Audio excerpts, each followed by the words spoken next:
Hey there, Alex Vornoff again. It's Thursday, and that means it's time to continue learning about nutrition and cooking at home.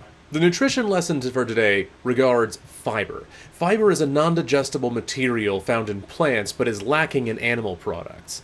The question being, if it's non-digestible, then what nutritional value does it have? Well, as your grandparents may be fond of pointing out, fiber does tend to keep the works running, if you know what I mean. Not only is this a boon for digestive health, but also it fills you up, so you eat a lot less and makes it easier to lose weight. And this brings me to one of the books I've been reading, Vegan Before 6 by Mark Bittman. The premise of Vegan Before 6 is that prior to 6 p.m., you just don't eat any animal products. It's actually a lot easier than it sounds, and I've been doing it for the last 2 weeks.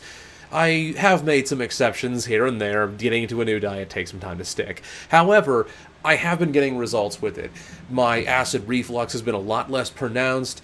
I've noticed that I've lost a couple of pounds. I need to get a new scale so I can actually measure this. But anyway, the point is it gets results. The advantage of this diet is it's not super strict. There are only a couple of rules to follow, and contrary to what people think, vegan recipes don't have to be boring and tasteless and awful. No, that's just vegan prepared badly. That in mind, I promised you guys our first recipe for this series today, so I'm going to present to you a variation I've worked out for one of Mark Bittman's soup recipes from Vegan Before 6. This is a simple greens and beans soup that can be made in a couple of hours for dirt cheap. The ingredients are 1 head of kale greens, 2.5 cups of beans. In my case, I use black beans, but any beans will do. 1/4 cup of olive oil, 2 tablespoons of minced garlic, 1/4 teaspoon of dried red chili flakes, 3 teaspoons of salt, and a bit of black pepper for taste. If you buy dried beans, make sure you soak them overnight to soften them up a bit. And in preparation for the recipe, take the kale greens and by hand or through chopping, just rip them up into chunks about yay big, give or take. Start by heating the olive oil in a stock pot over medium-high heat. Once it's warm, add in the minced garlic. You want to add the garlic after the oil is heated, otherwise the garlic is going to burn.